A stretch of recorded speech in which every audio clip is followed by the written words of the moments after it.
ఇంకేమి ఇబ్బంది ఉందా చెప్పు. ఇక్కడ నేనే మీ 100 రోజుల పని కూడా నేనే మాట్లాడుతున్నా తెలుసా. నేను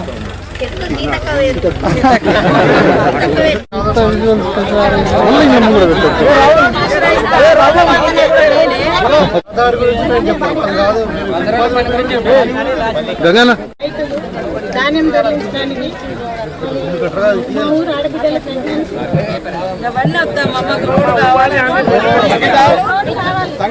ఇప్పుడు ఊళ్ళోకి సంబంధించిన రోడ్డు కానీ ఇంకా వేరే సమస్యలు రిప్రజెంటేషన్ ఇస్తున్నాం. సర్పంచ్ గారు నేను చెప్పినాను ఇక్కడికి మినిస్టర్ గారు ఇంత దూరం రావడం ఉద్దేశం ఏంటంటే ఈ మహిళలతో మాట్లాడి ఉపాధి హామీ కూలీలకు ఉన్న సమస్యలు తెలుసుకోవడానికి ఆ విధంగా మీరు మాట్లాడితే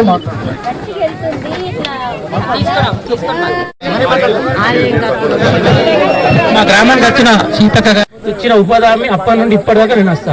కానీ కాకపోతే ఇప్పుడు బీజేపీ ప్రభుత్వం ఏం చేసిందంటే ఉపాధి హామీ బంద్ చేయాలని అనుకుంటుంది. ఎందుకోసం అంటే మన చాలా బంధు కావాలా అని చెప్పి ఫోటోలు పెట్టింది. రెండు పొద్దున్న 6:30కి వస్తున్నాం మేడం. మేము ఇంతకుముందు 7 గంటలకు వచ్చి 10 గంటలకు పోతుంటాం. కానీ ఇప్పుడు 6:30కి వస్తున్నాం. 12:30 1 అవుతుంది. ఎందుకోసం అవుతుందంటే పని బాగుంది, అన్ని బాగున్నాయి, కానీ ఫోటోలు వస్తలేదు. ఫోటోలు పని జరుగుతుంది కదా, ఊకే మారిస్తే ఇబ్బంది అవుతుందని కూడా మొన్న కేంద్ర ప్రభుత్వానికి చెప్పినాం ఢిల్లీ.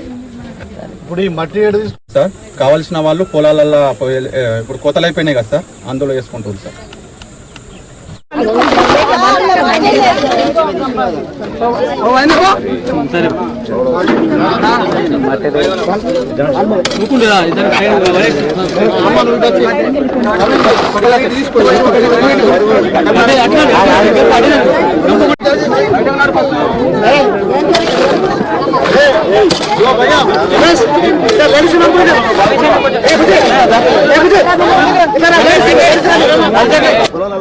అక్క ఇప్పుడు కాల కింద నిజాం సార్ డిస్ట్రిబ్యూటర్ కింద చేయించి ప్రయాణం చేయించండి.